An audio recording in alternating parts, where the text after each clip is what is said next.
Good morning ಸ್ನೇಹಿತರೆ, welcome back to my channel. Time ಈಗ 8 ಗಂಟೆ ಆಗಿದೆ. ರಾಜೇಶ್ ಮತ್ತೆ ಸಾನು ಇಬ್ರು ಕೂಡ ಅವ್ರವ್ರ ಡೆಸ್ಟಿನೇಷನ್ಗೆ ಹೋಗಿದ್ದಾರೆ. ಒಬ್ರು ಸ್ಕೂಲ್ಗೆ, ಒಬ್ರು ಆಫೀಸ್ಗೆ. ಈಗ ನಾನು ನನ್ನ ಕಿಚನ್ ಕ್ಲೀನಿಂಗ್ ಕೆಲಸ ಶುರು ಮಾಡಬೇಕು. ಜಸ್ಟ್ ಇವಾಗ ಹೋದ್ರು, ಬಾಗ್ಲು ಹಚ್ಬಿಟ್ಟು ಬಂದಿದ್ದೀನಿ. ಸೊ ಕಿಚನ್ ಒಂದ್ಸರಿ ಈಗ ಕಿಚನ್ ಕ್ಲೀನ್ ಮಾಡಿಬಿಟ್ರೆ ಬರೋದೇನೆ ತಿಂಡಿ ತಿನ್ನೋದಿಕ್ಕೆ. ಅದು ಬಿಟ್ರೆ ಇನ್ನ ಮೆಸ್ಅಪ್ ಮಾಡೋದು ನಾನು ಮಧ್ಯಾಹ್ನ ಅಡಿಗೆ ಮಾಡ್ಬೇಕಾದ್ರೆ. ಸೊ ಮಧ್ಯಾಹ್ನ ಅಡಿಗೆ ಏನ್ ಮಾಡ್ಬೇಕು ಗೊತ್ತಿಲ್ಲ. ತರಕಾರಿ ಏನಿದೆ ಏನಿಲ್ಲ ನೋಡ್ಬಿಟ್ಟು ಡಿಸೈಡ್ ಮಾಡಿ ಇವತ್ತು ನಾನೇ ಹೋಗ್ಬಿಟ್ಟು ತಗೊಂಡ್ ಬರ್ಬೇಕು. ಓಕೆ ಸ್ನೇಹಿತರೆ, ಬನ್ನಿ ಈಗ ವ್ಲಾಗ್ ಸ್ಟಾರ್ಟ್ ಮಾಡ್ತಾ ಇದ್ದೀನಿ. ತುಂಬಾ ದಿನದಿಂದಾನು ಒಬ್ರು ಅವರೇನಾ ಅಥವಾ ಬೇರೆ ಬೇರೆಯವ್ರು ಕೇಳ್ತಾ ಇದಾರ ನೆನಪಿಲ್ಲ. ನನ್ನ ವೇಟ್ ಎಷ್ಟಿದೆ ಅಟ್ ಪ್ರೆಸೆಂಟ್ ನನ್ನ ವೇಟ್ ಎಷ್ಟಿದೆ ಅಂತ ಕೇಳ್ತಾ ಇದ್ರು. ವೇಟ್ ನ ಆಕ್ಚುಲಿ ಎಂಟಿ ಸ್ಟಮಕ್ ಅಲ್ಲಿ ಟೆಸ್ಟ್ ಮಾಡಬೇಕು ಅಂತ ಹೇಳ್ತಾರೆ. ತುಂಬಾ ಡಿಫ್ರೆನ್ಸ್ ಇಲ್ಲ, ಅರ್ಧ 1 kg ಆ ಕಡೆ ಈ ಕಡೆ ಆಗ್ಬೋದೋ ಏನೋ, ಬಟ್ ಸ್ಟಿಲ್ ಬೆಳಿಗ್ಗೆ ಎದ್ದ ತಕ್ಷಣ ಮಾಡಿದ್ರೆ ಒಳ್ಳೇದು ಅಂತ ಹೇಳ್ತಾರೆ. ಸೊ ನಾನೀಗ ಬಾದಾಮ್ ತಿಂದಿದ್ದೀನಿ, ನೀರ್ ಕುಡ್ದಿದ್ದೀನಿ. ಈಗ ನಾನು ಹಾಲು ಕುಡಿಯೋಣ ಅನ್ಕೊಂಡೆ. ಇವತ್ತು 5 ಗಂಟೆಗೆ ಎಚ್ಚರ ಆಗ್ಬಿಟ್ಟಿತ್ತು, ಹೊಟ್ಟೆ ಹಸು ಜಾಸ್ತಿ ಆಗ್ಬಿಟ್ಟಿದೆ. ಅದಕ್ಕೆ ಅದ್ರ ಮುಂಚೆ ಮಾಡ್ಬಿಡೋಣ ಅಂತ ಹೇಳ್ಬಿಟ್ಟು ನೆನಪಿಂದ ಮಾಡೋಣ ಅನ್ಕೊಂಡಿದೀನಿ. ಬನ್ನಿ ಎಷ್ಟಿದೆ ನನ್ನ ವೇಟ್, ಕರೆಂಟ್ ವೇಟ್ ನೋಡೋಣ.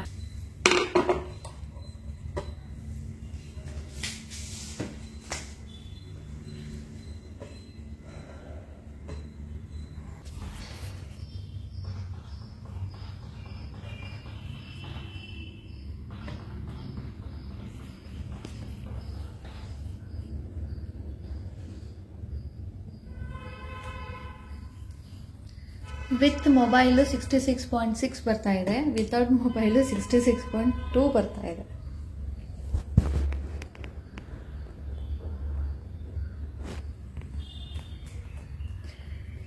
ಎಸ್, ನನ್ನ ಫೋನು 400 ಗ್ರಾಮ್ ಇದೆ. ಬಹಳ ದಿನಗಳಾಯಿತು ಸ್ನೇಹಿತರೆ ನಾನು ಬೆಳಿಗ್ಗೆ ಹೊತ್ತು ಟೀ ಕಾಫಿ ಕುಡಿದು. ಇವತ್ತು ಟೀ ಮಾಡ್ಕೊಂಡಿದ್ದೀನಿ. ತುಂಬ ಅಪರೂಪಕ್ಕೆ ನಾನು ಈ ಥರ ಟೀ ಕಾಫಿ ಬೆಳಿಗ್ಗೆ ಹೊತ್ತು ಕುಡಿಯೋದು, ಇಲ್ಲ ಅಂದರೆ ಬರೀ ಹಾಲೇನೆ ಕುಡಿಯೋದು ವಿತ್ ಹಾರ್ಲಿಕ್ಸ್. ನನಗೆ ಬರೀ ಪ್ಲೇನ್ ಹಾಲು ಆಗೋದಿಲ್ಲ, ಒಂಥರ ನನಗೆ ಅದು ವಾಸನೆ ಅಂತ ಅನಿಸುತ್ತೆ. ಅದಕ್ಕೆ ಹಾರ್ಲಿಕ್ಸ್ ಹಾಕೊಳ್ತೀನಿ. ಈಗ ಟೀ ಮಾಡ್ಕೊಂಡಿದ್ದು ಅಪರೂಪ. ಕೆಲವೊಂದ್ಸಾರಿ ಜಿಂಜರ್ ಟೀ ಕುಡಿಬೇಕು ಅಂತ ಆಸೆ ಆಗ್ಬಿಡುತ್ತೆ. ಇವತ್ತು ಜಿಂಜರ್ ಹಾಕಿಲ್ಲ. ಜಿಂಜರ್ ಹಾಕಿದಾಗ ಸ್ವಲ್ಪ ಸಿಹಿ ಜಾಸ್ತಿ ಹಾಕಬೇಕು. ನಾನು ಕಡಿಮೆ ಹಾಕಿರ್ತೀನಿ, ಸ್ವಲ್ಪ ಕಡಿಮೆ ಮಾಡೋಣ ಅಂದ್ಬಿಟ್ಟು ಟೇಸ್ಟೇ ಇಲ್ಲ ಅಂತ ಅನ್ಸುತ್ತೆ. ಅದಕ್ಕೆ ಇವತ್ತು ಬರೀ ಟೀ ಮಾಡ್ಕೊಂಡಿದ್ದೀನಿ. ನನಗೆ ಟೀ ಕಂಟಿನ್ಯೂಸ್ ಆಗಿ ಕುಡಿದ್ರೆ ಕಫ ಕಟ್ಟುತ್ತೆ. ಒಂದು ವಾರ ಕುಡ್ದೆ ಅನ್ಕೊಳ್ಳಿ, ಕಫ ಜಾಸ್ತಿ ಆಗ್ಬಿಡುತ್ತೆ ನನಗೆ. ಅದಕ್ಕೆ ನಾನು ಟೀ ಕುಡಿಯೋದಿಲ್ಲ. ಮತ್ತೆ ಕಾಫಿ ಕುಡಿಬೋದು.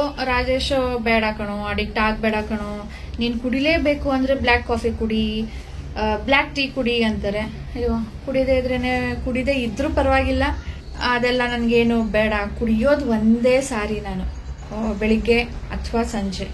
ಅದನ್ನು ಯಾಕೆ ಸ್ಯಾಕ್ರಿಫೈಸ್ ಮಾಡಬೇಕು? ನೋಡೋಣ ಫ್ಯೂಚರಲ್ಲಿ ಅದರ ನೆಸಸರಿ ರೇಸ್ ಆದಾಗ. ಈಗ ಕ್ಯಾಲ್ಸಿಯಂ ಬೇಕಲ್ವಾ ಅಂದ್ಬಿಟ್ಟು ಹಾಲು ಕುಡಿತೀನಿ ನಾನು. ಅವ್ರಿಗೆ ಲ್ಯಾಕ್ಟೋಸ್ ಇಂಟಾಲರೆನ್ಸ್ ಇಲ್ಲ ಅಂದಿದ್ರೆ ಅವರು ದಿನಕ್ಕೆ 4 ಸಾರಿ ಆದ್ರೂ ಟೀ ಕಾಫಿ ಪ್ರಿಫರ್ ಮಾಡ್ತಿದ್ರು.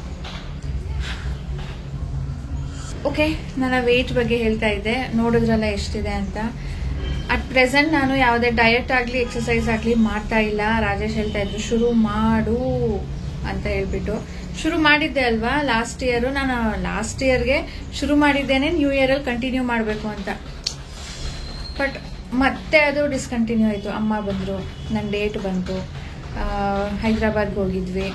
ಆಮೇಲೆ ಮತ್ತೆ ಅದರದ್ದು ಎಡಿಟಿಂಗು, ಸ್ವಲ್ಪ ಕ್ಲೀನಿಂಗು, ಹಬ್ಬಕ್ಕೆ ಅದು ಇದು ಅಂದ್ಕೊಂಡು ಹೀಗೆ ರೀಸನಲ್ಲಿ ಹೋಯಿತು. ಇವತ್ತಿಂದ ಶುರು ಮಾಡ್ತೀನಪ್ಪ ಅಂತ ಹೇಳಿದ್ದೆ. ಇದು ಕುಡಿತಾ ಇದ್ದೀನಿ ಈಗ.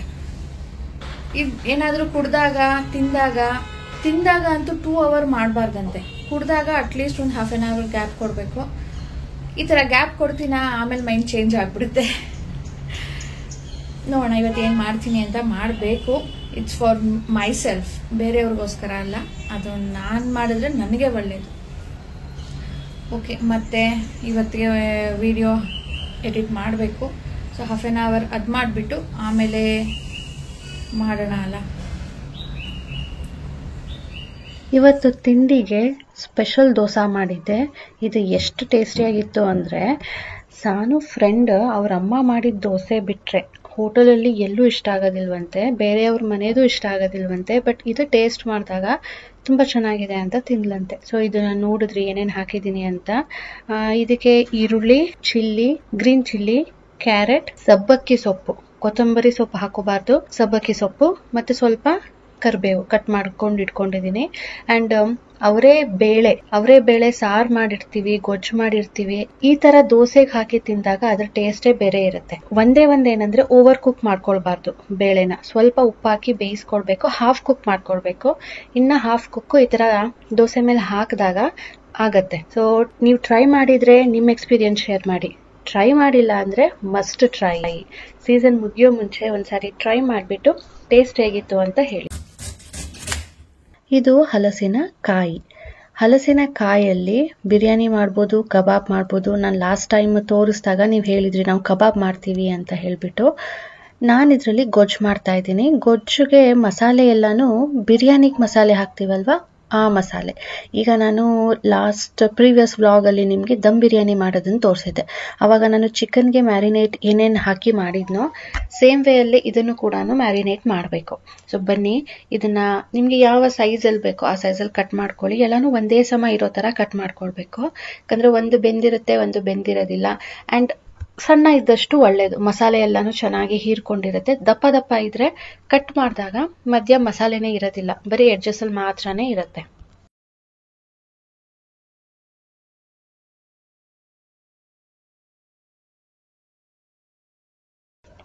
ಇದು ರಾ ಜಾಕ್ ಫ್ರೂಟ್. ಅಂದ್ರೆ ನಾನು ಇದನ್ನ ಬಿಸಿ ನೀರಲ್ಲಿ ಬ್ಲಾಂಚ್ ಕೂಡ ಮಾಡ್ಕೊಂಡಿಲ್ಲ. ಕೆಲವೊಬ್ರು ಬೇಯಿಸ್ಕೊಳ್ತಾರೆ ಮೊದಲು, ಆಮೇಲೆ ಇದನ್ನ ಕುಕ್ ಮಾಡ್ತಾರೆ, ಬೇಗ ಆಗತ್ತೆ ಅಂತ ಹೇಳ್ಬಿಟ್ಟು. ಬಟ್ ನಾನಿವತ್ತು ಕುಕ್ ಮಾಡ್ಕೊಂಡಿಲ್ಲ, ಹಾಗೆ ಕಟ್ ಮಾಡಿ ವಾಶ್ ಮಾಡಿ ಇಲ್ಲಿ ಇಟ್ಕೊಂಡಿದ್ದೀನಿ. ಇದಕ್ಕೆ ರುಚಿಗೆ ಎಷ್ಟು ಬೇಕೋ ಅಷ್ಟು ಉಪ್ಪು ಹಾಕೊಂಡಿದ್ದೀನಿ. ಅಂಡ್ ಮಸಾಲೆಗಳು ನೋಡಿ ಪಕ್ಕ ತೆಗೆದಿಟ್ಕೊಂಡಿದ್ದೀನಿ ಎಲ್ಲಾನು. ಮೊದಲಿಗೆ ಅರಿಶಿನ, ಪೆಪ್ಪರ್ ಪೌಡರ್, ಜೀರಾ powder, garam masala, chilli powder, coriander powder. ಇದೆಲ್ಲಾನು ನಿಮ್ಗೆ ರುಚಿಗೆ ಎಷ್ಟು ಬೇಕೋ ಅಷ್ಟು ಹಾಕೊಳ್ಳಿ. ಅಷ್ಟೇ ಅಂತ ಏನು ಹೇಳೋದಿಲ್ಲ ನಾನು. ಮಿನಿಮಮ್ 1 ಸ್ಪೂನ್ ಆದ್ರೂ ಹಾಕಿರ್ತೀನಿ. ಅಂಡ್ ಇದು 1 kg ರಾ ಜಾಕ್ ಫ್ರೂಟ್. ಸ್ವಲ್ಪ ಕಸೂರಿ ಮೇಥಿ, ಸ್ವಲ್ಪ ಕರಿಬೇವು, ಒಂದು 4 ಮೆಣಸಿನ್ಕಾಯಿ, ಅಂಡ್ ಆಗ್ಲೇ ಕಟ್ ಮಾಡ್ಕೊಂಡಿದ್ವಲ್ವಾ ಟೊಮ್ಯಾಟೊ. ಇದಕ್ಕೆ ಟೊಮ್ಯಾಟೊ ಸ್ವಲ್ಪ ಜಾಸ್ತಿನೇ ಹಿಡ್ಸತ್ತೆ, ಯಾಕಂದ್ರೆ ಇದು ಹುಳಿ ಏನ್ ಇರೋದಿಲ್ಲ, ಸ್ವಲ್ಪ ಒಗ್ರಿ ಇರತ್ತೆ. ಅದನ್ನ ನಾವು ಬ್ಯಾಲೆನ್ಸ್ ಮಾಡ್ಬೇಕು. ಇದು ಈರುಳ್ಳಿನೂ ನಾನು ಇದ್ರಲ್ಲೇನೆ ಹಾಕ್ತಾ ಇದ್ದೀನಿ. ಇದನ್ನ ಸಪರೇಟ್ ಕುಕ್ ಮಾಡ್ಬೇಕು ಅನ್ನೋ ತರ ಏನಿಲ್ಲ. ಜಿಂಜರ್ ಗಾರ್ಲಿಕ್ ಪೇಸ್ಟ್, ಮೊಸರು ನಾವು ಆಸ್ ಅ ಬೇಸ್ ಇದಕ್ಕೆ ಗೊಜ್ಜು ಆಗೋದಿಕ್ಕೆ ನಾನು ಹಾಕೊಳ್ತಾ ಇದ್ದೀನಿ. ಮೊಸರು ಹುಳಿ ಇದ್ರೆ ಸ್ವಲ್ಪ ಕಡಿಮೆ ಹಾಕೊಳ್ಳಿ. ಹುಳಿ ಇಲ್ಲ ಫ್ರೆಶ್ ಇದೆ ಅಂದ್ರೆ ಸ್ವಲ್ಪ ಜಾಸ್ತಿ ಹಾಕ್ಬೋದು. ಗೊಜ್ಜು ರೀತಿಯಲ್ಲಿ ನಿಮ್ಗೆ ಸಿಗತ್ತೆ ತಿನ್ಬೇಕಾದ್ರೆ. ಎಣ್ಣೆ ಕುಕ್ಕಿಂಗ್ಗೆ ಎಷ್ಟು ಬೇಕೋ ಅಷ್ಟನ್ನ ನಾವು ಇಲ್ಲೇ ಹಾಕೊಳ್ಬೋದು. ಕೊತ್ತಂಬರಿ ಸೊಪ್ಪು ನಾನು ಸ್ವಲ್ಪ ಹಾಕಿರ್ತೀನಿ, ಅದು ಬೇಯಬೇಕಾದ್ರೆ ಇದರ ಫ್ಲೇವರ್ ಇಳಿಲಿ ಅಂತ. ಮತ್ತಷ್ಟು ಆಮೇಲೆ ಹಾಕ್ತೀನಿ ಕುಕ್ ಆದ್ಮೇಲೆ. ಈಗ ಮಿಕ್ಸಿಂಗ್ ಟೈಮ್ ಸ್ನೇಹಿತರೆ, ಎಷ್ಟು ಸ್ಯಾಟಿಸ್ಫ್ಯಾಕ್ಷನ್ ಸಿಗುತ್ತೆ ಗೊತ್ತಾ ಈ ಥರ ಎಲ್ಲಾನು ನೀಟಾಗಿ ಕಲಿಸ್ಬೇಕಾದ್ರೆ. ಸೊ ಇದನ್ನ ಮ್ಯಾರಿನೇಟ್ ಮಾಡಿ ಇಡಬೇಕು. ನಿಮಗೆ ಮ್ಯಾರಿನೇಷನ್ಗೆ ಟೈಮ್ ಸಿಗ್ಲಿಲ್ಲ ಅನ್ನೋ ಹಾಗಿದ್ರೆ ಸ್ಲೋ ಕುಕ್ಕಿಂಗ್ ಮಾಡ್ಬೋದು. ಸ್ಲೋ ಕುಕ್ಕಿಂಗ್ ಪ್ರಾಸೆಸ್ ಅಲ್ಲಿ ಇದನ್ನ ಕುಕ್ ಮಾಡೋದು. ನಾನು ಡೈರೆಕ್ಟ್ ಪ್ಯಾನಲ್ಲೇ ಯಾಕೆ ಕಲಿಸಿದ್ದು ಅಂದ್ರೆ ಅದನ್ನ ಡೈರೆಕ್ಟ್ ಕುಕ್ಗೆ ಇಡ್ಬೋದಲ್ಲ ಅಂತ ಹೇಳ್ಬಿಟ್ಟು. ನೋಡಿ ನೀರು ಬಿಟ್ಕೊಂಡಿದೆ. ಈಗ ಇದೇ ನೀರಲ್ಲಿ ಅದು ಬೆಂದ್ಕೊಳ್ಳುತ್ತೆ. ನಾವು ಎಕ್ಸ್ಟ್ರಾ ನೀರು ಏನೂ ಹಾಕೋದ್ ಬೇಕಾಗಿಲ್ಲ. ಇದನ್ನ ಮೀಡಿಯಂ ಫ್ಲೇಮಲ್ಲಿ ಫಸ್ಟ್ 5-10 ಮಿನಿಟ್ಸ್ ಇಡಬೇಕು. ಆಮೇಲೆ ಯಾವಾಗ ಇದು ನೀರು ಕಡಿಮೆ ಆಗ್ಬಿಟ್ಟು ಸ್ವಲ್ಪ ಗಟ್ಟಿ ಆಗಕ್ಕೆ ಶುರು ಆಗುತ್ತೋ ಆಗ ಇದನ್ನ ಫುಲ್ ಸಣ್ಣ ಮಾಡಿಬಿಟ್ಟು ಎಷ್ಟೊತ್ತು ಬೇಯುತ್ತೋ, ಇದು ಎಷ್ಟೊತ್ತು ತಗೊಳುತ್ತೋ ಟೈಮು ಅಷ್ಟೊತ್ತು ಕೂಡ ಸಣ್ಣ ಉರಿಯಲ್ಲಿನೇ ಇದನ್ನ ಬೇಯೋದಕ್ಕೆ ಇಡಬೇಕು. ಆಗ ಫ್ಲೇವರ್ ಚೆನ್ನಾಗಿ ಎಳ್ಕೊಳ್ಳುತ್ತೆ. ಅಂಡ್ ನೀರು ಎಕ್ಸ್ಟ್ರಾ ಕೂಡ ಬೇಕಾಗೋದಿಲ್ಲ.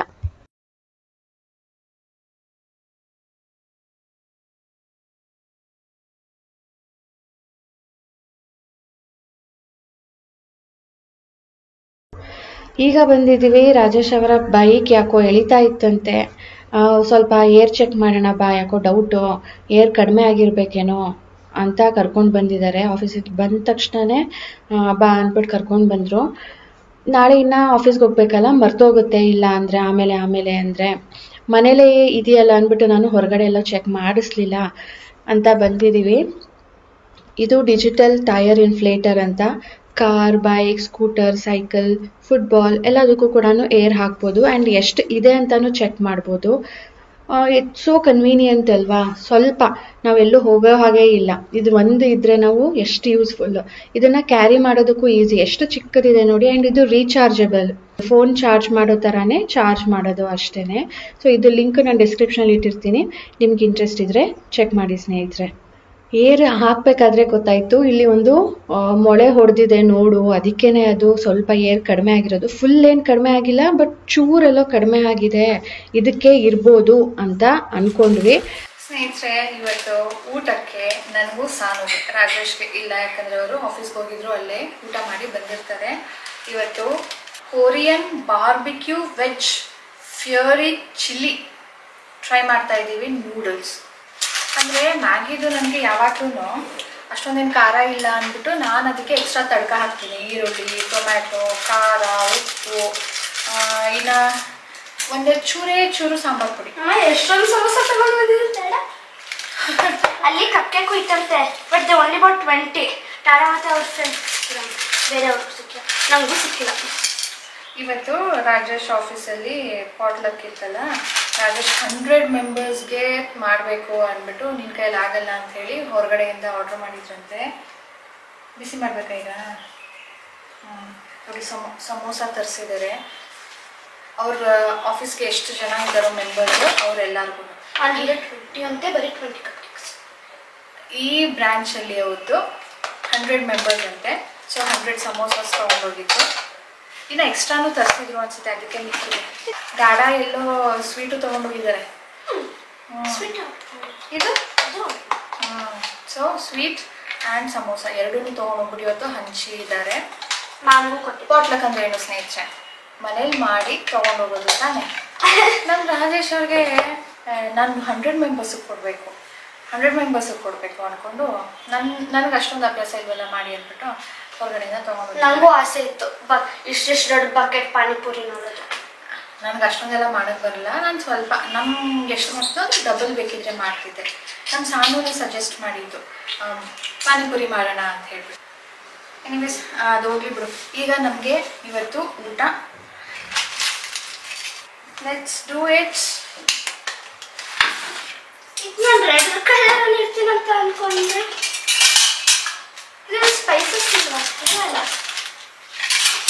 ಇದಕ್ಕೆ ನಾನು ಇವತ್ತು ಏನೂ ಹಾಕ್ತಾ ಇಲ್ಲ. ಈರುಳ್ಳಿನೂ ಹಾಕಲ್ಲ, ಟೊಮ್ಯಾಟೊನೂ ಹಾಕಲ್ಲ. ಇದರಲ್ಲಿ ಮಸಾಲೆ ನೋಡಿ ಹೆಂಗಿದೆ.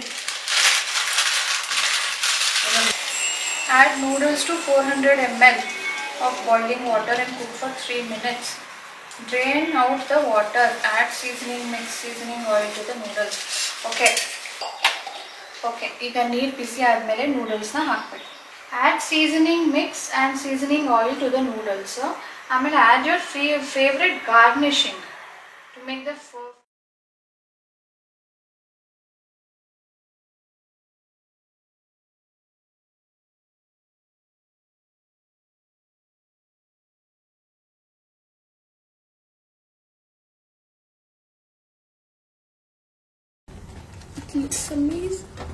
Amazing. Full maida. First time and last time ಅನ್ಕೋ ನಾನು ಟ್ರೈ ಮಾಡ್ತಿರೋದು ಇದು ನಿನಗೋಸ್ಕರ. Just to taste how it tastes. You said if it's good we'll buy. But ನಾನು ಇವಾಗ ಓದ್ದೆ ಸಾನು, ಇದ್ರಲ್ಲಿ ಬರೀ ಮೈದಾ, ವೀಟ್ದು ಅಲ್ಲ ಇದು, ಬರೀ ಮೈದಾ. ಮೈದಾ ಇದೆ, ಆಯಿಲ್ ಇದೆ ಅಂತೆ. ಓ, ನಿನ್ಗೇನೆ ಅದು ಬೇಕಾಗಿರೋದು, ನನಗಲ್ಲ. ನಾನು ಇದನ್ನ ತಿಂದರೆ ನಾನು ದಪ್ಪ ಆಗ್ತೀನಿ, ಬಟ್ ನಿನಗೆ ಇಮ್ಯುನಿಟಿ ಕಡಿಮೆ ಆಗುತ್ತೆ. It's not good for your health. ಹಾಗಾಗಿ ನಾನು ಏನು ತಗೊಳ್ಳೋದಿಲ್ಲ ಜಾಸ್ತಿ. ದಿಸ್ ಈಸ್ ನಾಟ್ ಹೆಲ್ದಿಯರ್ನು. ನಿನ್ಗೆ ಇಮ್ಯುನಿಟಿ ಬಿಲ್ಡ್ ಆಗಬೇಕಂದ್ರೆ ನೀನು ಹೆಲ್ದಿ ತಿನ್ನಬೇಕು. ಈಗ ಇದಕ್ಕೆ ಪೌಡರ್ ಹಾಕು. Let's see how spicy it will be. ಎಲ್ಲ ಕಡೆನೂ ಸ್ಪ್ರಿಂಕಲ್ ಮಾಡು, ಚಲ್ಬೇಡ. ಇದೇನೋ ಫ್ಲೇವರ್ಡ್ ಆಯಿಲ್ ಅಂತೆ. ಎಲ್ಲ ಕಡೆನೂ ಹಾಕಮ್ಮ. It's will be good. ಯಾಕಂದರೆ ಇದು ಸ್ನ್ಯಾಕ್ಸ್ಗಲ್ಲ, ಊಟಕ್ಕೆ ಮಾಡ್ಕೊಂಡಿರೋದು. ಚೆನ್ನಾಗಿಲ್ಲ ಅಂದರೆ ನಾವು ಹೊಟ್ಟೆ ಹಸ್ಕೊಂಡಿರ್ಬೇಕು ಇವತ್ತು. ಸ್ಮೆಲ್ಲೇ ಸಾಕು, ಯಾಕೋ ಒಂಥರ ಬರ್ತಿದೆಯಲ್ಲ. ಸ್ವೀಟ್ ಇಟ್ಕೊಂಡಿರೋಣ ಪಕ್ಕ. ನಂಗೆ ಈಗಲೇ ಸಹನು ಖಾರ ಆಗ್ತಿದೆಯಂತೆ ಅಲ್ವಾ? ಸ್ವಲ್ಪನೇ ಹಾಕೋಬೇಕಿತ್ತು ನಾವು.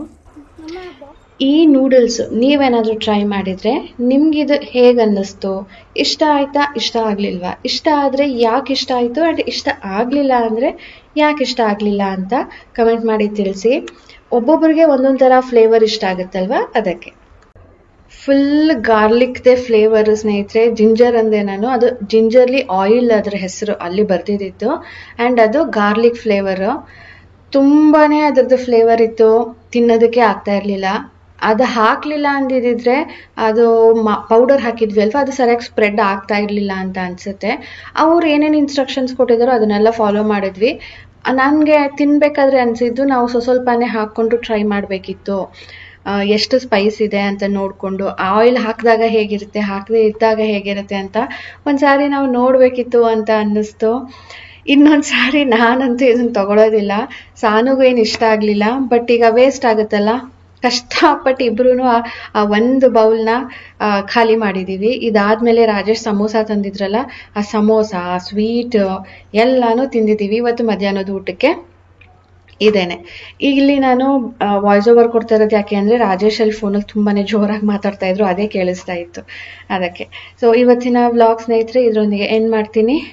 ನಿಮ್ಗೆಲ್ಲರಿಗೂ ಇಷ್ಟ ಆಯಿತು ಅಂದ್ಕೊಳ್ತೀನಿ.